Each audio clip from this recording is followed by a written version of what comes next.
Jeudi 25 juin 2009, notre dernier jour de vacances. Nous partons de Ferney. Voici une nouvelle statue de Voltaire, le bienfaiteur de Ferney-Voltaire. Pour notre dernier jour, nous allons aller à Genève, faire un peu de shopping. Les dernières heures à Genève.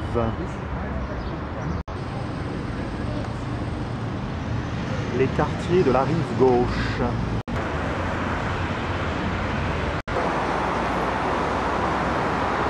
Nous flânons au hasard des rues. Le pont du Mont Blanc.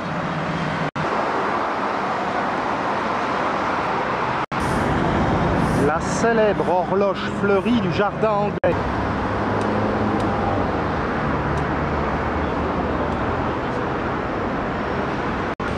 Le jardin anglais a été aménagé en 1854.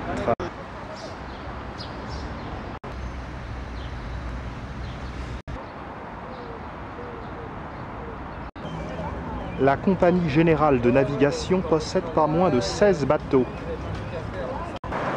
Nous allons emprunter le pont du Mont Blanc pour nous rendre du côté de la gare Cornavin, pour voir un curieux quartier, les Schtroumpfs. Nous longeons l'île Jean-Jacques Rousseau.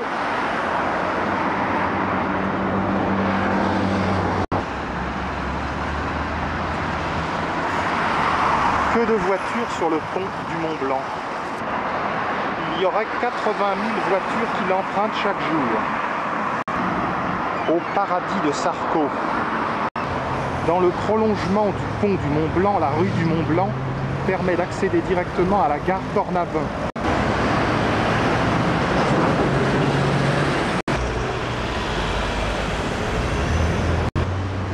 Église anglicane de Genève. Direction de la gare Cornavin.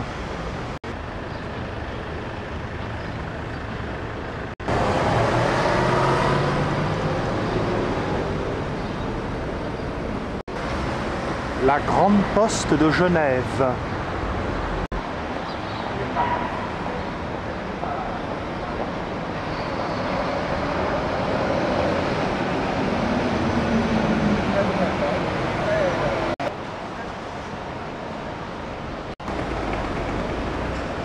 La rue du Mont Blanc grimpe en pente douce.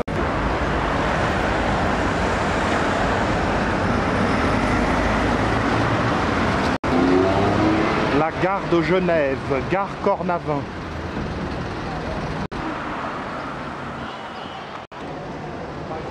Gare Cornavin.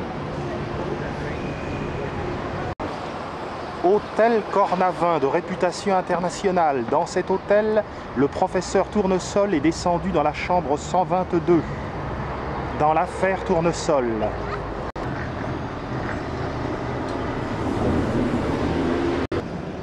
Derrière la gare Cornavin, le quartier des Grottes.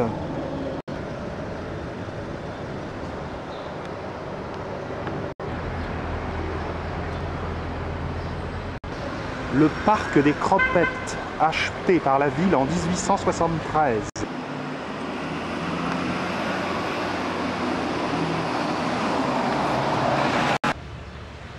Nous passons à travers le parc des Cropettes pour accéder au quartier des Schtroumpfs.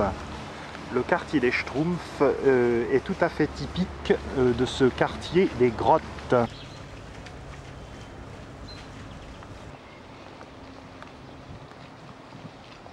Sortons du parc des Cropettes.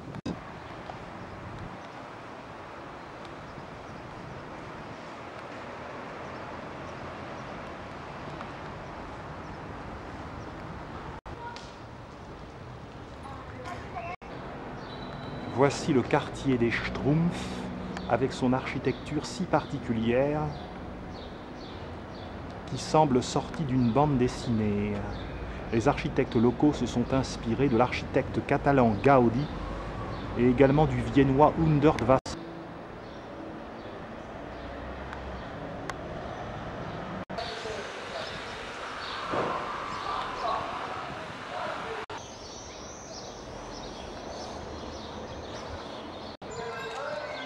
Une architecture très originale.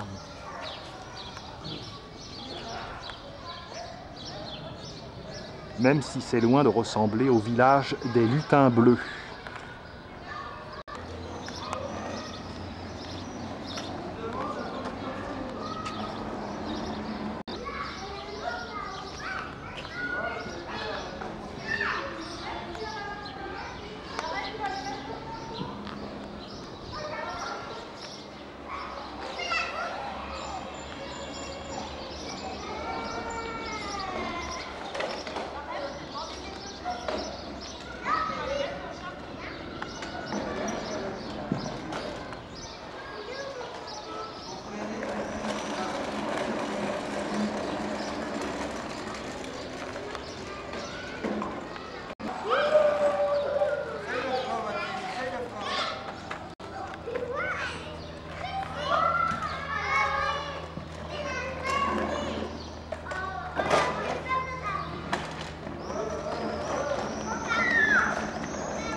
Nous longeons le parc des Cropettes pour redescendre vers le centre-ville. Panorama général de la place de Cornavin. Rue de Lausanne.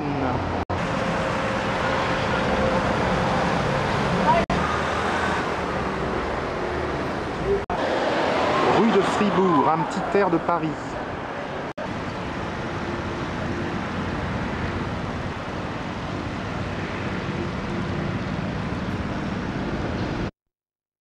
Retour au mausolée du duc de Brunswick.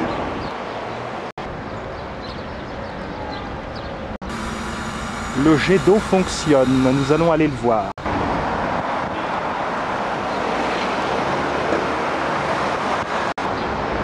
Le jet d'eau de Genève, véritable symbole de la ville, 130 mètres de hauteur. Il est propulsé par 2 motopompes. Il débite 500 litres d'eau à la minute. Erreur, 500 litres d'eau à la seconde. Nous allons aller le voir de plus près.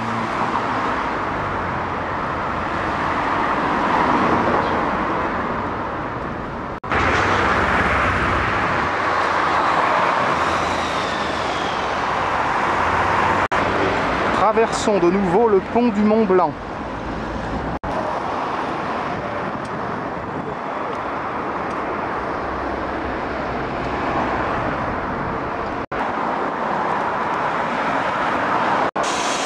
Bientôt l'heure du départ pour le Savoie.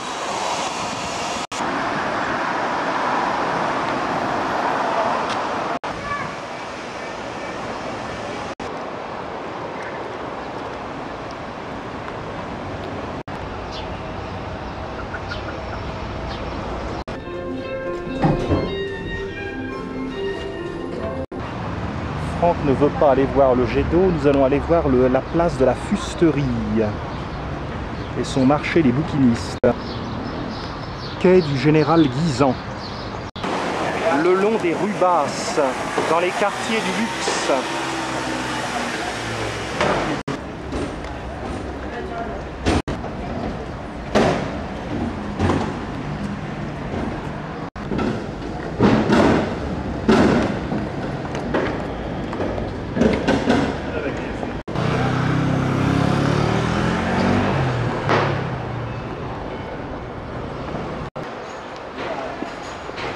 Place de la Fusterie. Pas de bouquiniste, place de la Fusterie. C'est le vendredi matin. Et malheureusement, nous sommes jeudi.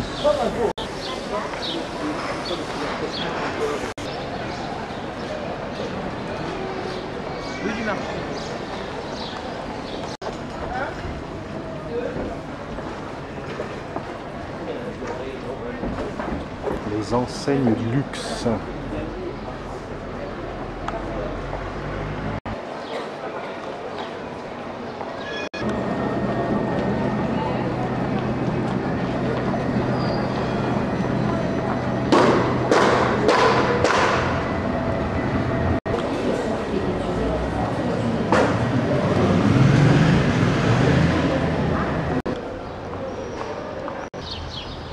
Nous grimpons tranquillement vers la vieille ville.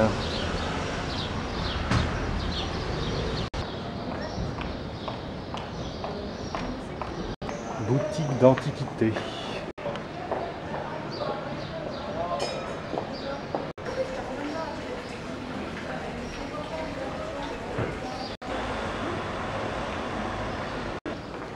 La maison Tavel.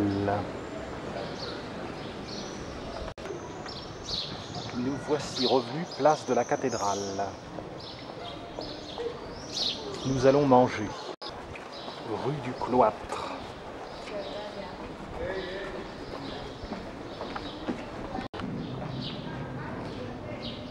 Ce brave Jean Calvin, le père du protestantisme à Genève, il en a brûlé du monde.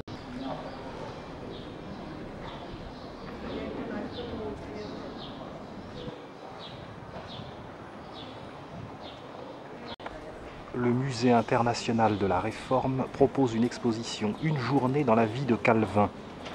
Ça devait sûrement être passionnant.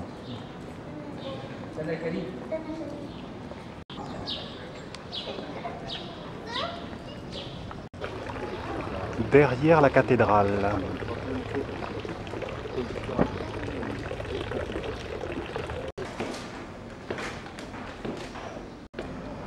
Après avoir descendu le passage des degrés de Poule, nous nous dirigeons vers la place du Bourg-de-Four.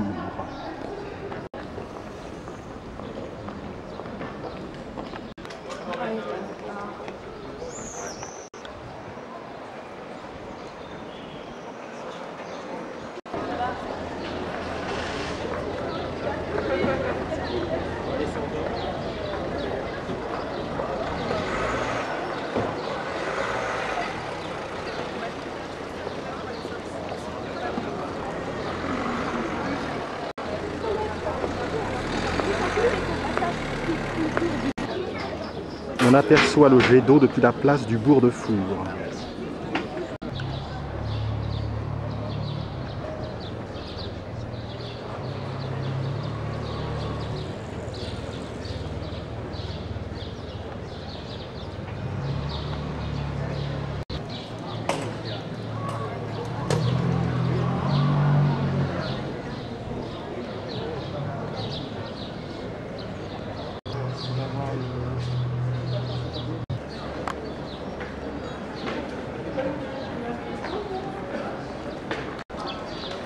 Après une toute petite pause repas, nous retournons à la cathédrale pour monter à la tour.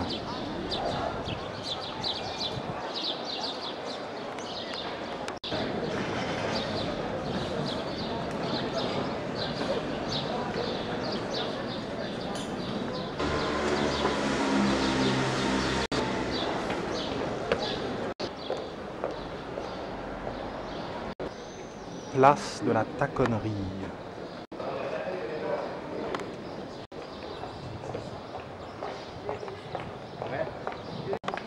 Les bannières flottent dans l'air léger du mois de juin.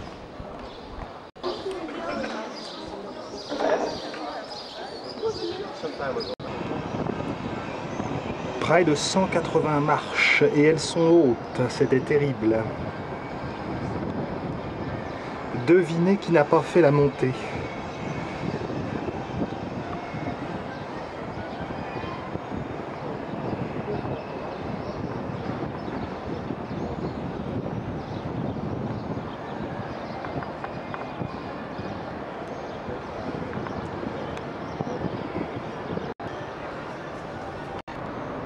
Nous sommes dans la tour nord.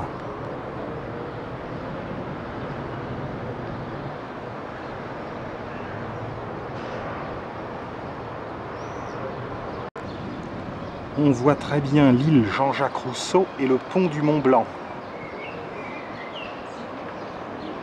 Les quais rive droite.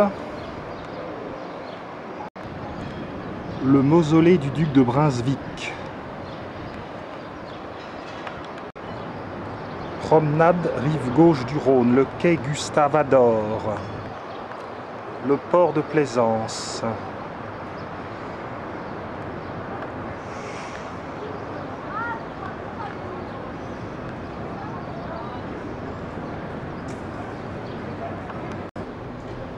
À l'ouest, les monts du Jura, perdus dans la brume.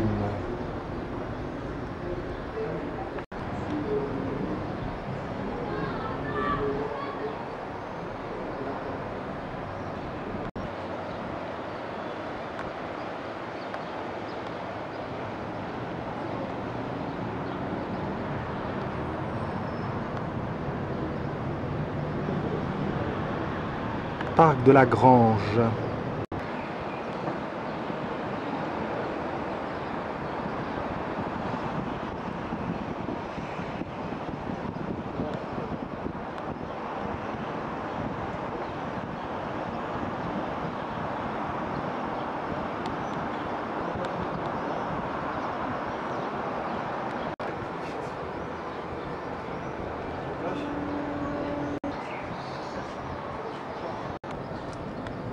Le Salève, contrairement au Jura, est bien visible.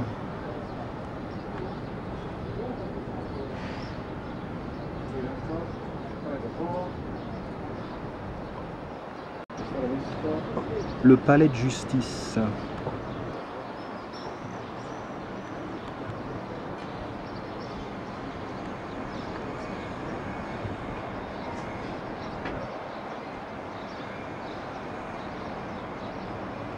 Quartier des eaux vives. Les bulbes dorés de la cathédrale orthodoxe russe de l'exaltation de la Sainte Croix.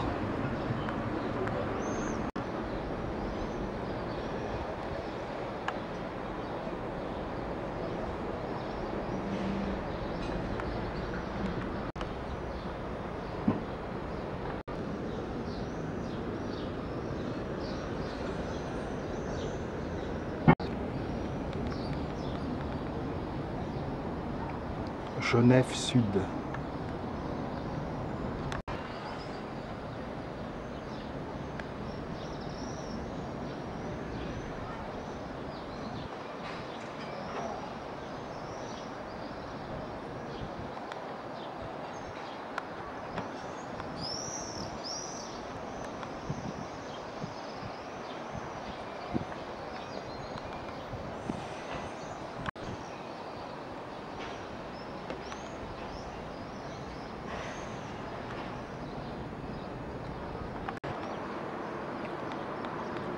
La cour Saint-Pierre. Franck doit être assis dans cette cour.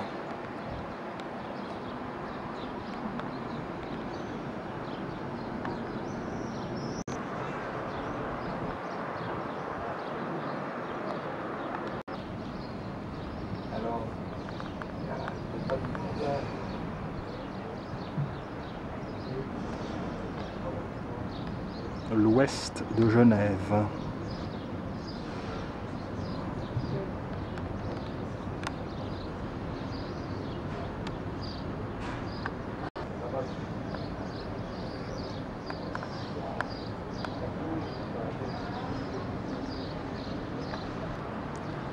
La maison Tavel.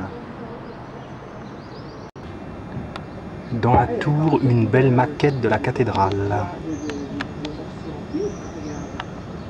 Ça, c'est la tour du pont.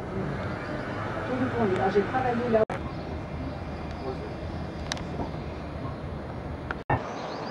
Terrasse Agrippa d'Aubigné.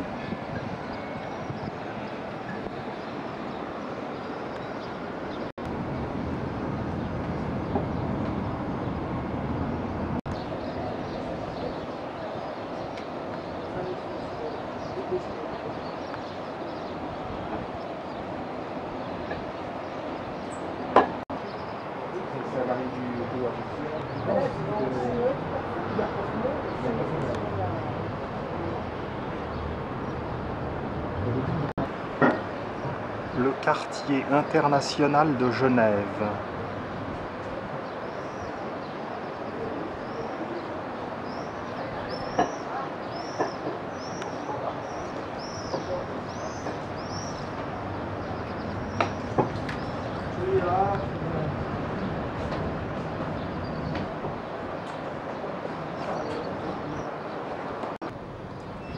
À l'étage inférieur de la tour, nous voyons les cloches.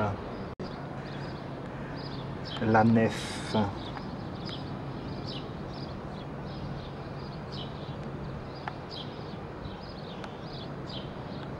Le musée de la Réforme.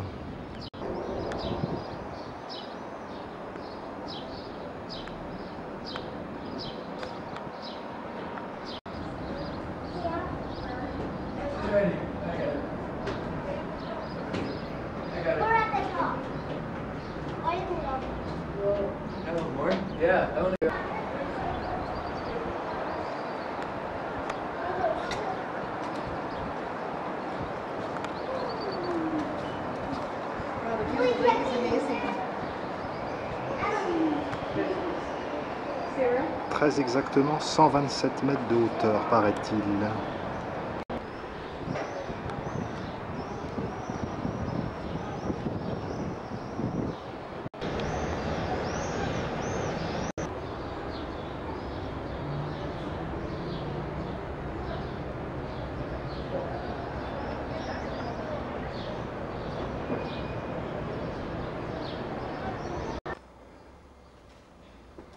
Dans la tour sud, la salle du guet.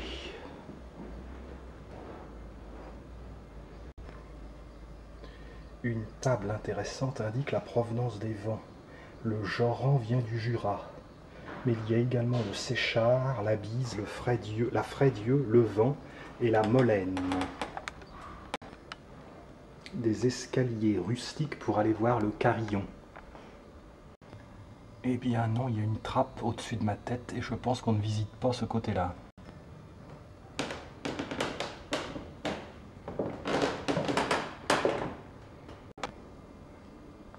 Un tableau indique la nature des cloches.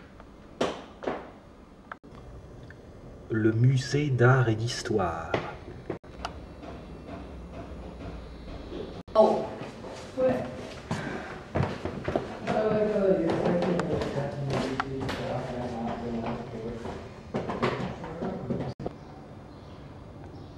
Entre les deux tours, la flèche, multiples échafaudages et des planches qui ne me paraissent pas très solides. Certains éléments en cuivre de la flèche ont été retirés et remplacés. La flèche actuelle a été construite en 1898, l'année où Sissi a été assassiné.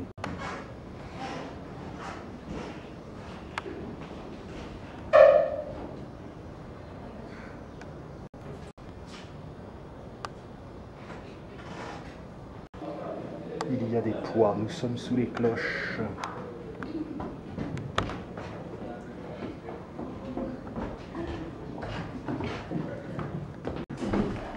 Fin de la visite. Les escaliers étaient particulièrement étroits et je me suis cogné à un montant métallique. J'ai dit qu'il y avait 180 marches dans la tour, il y en a en réalité 157. Neptune.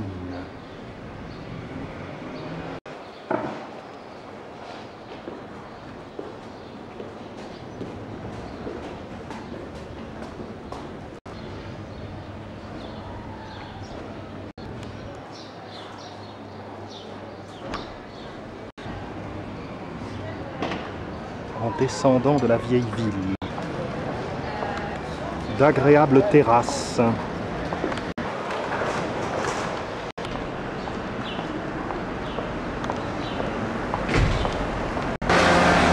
Genève et les boutiques de mode. Rue du Rhône.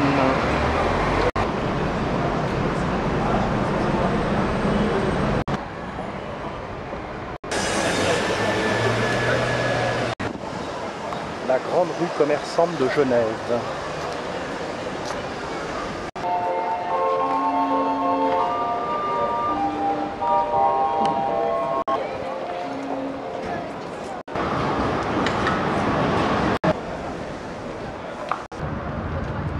La nuit tombe, une dernière photo de Genève, c'est la fin des vacances.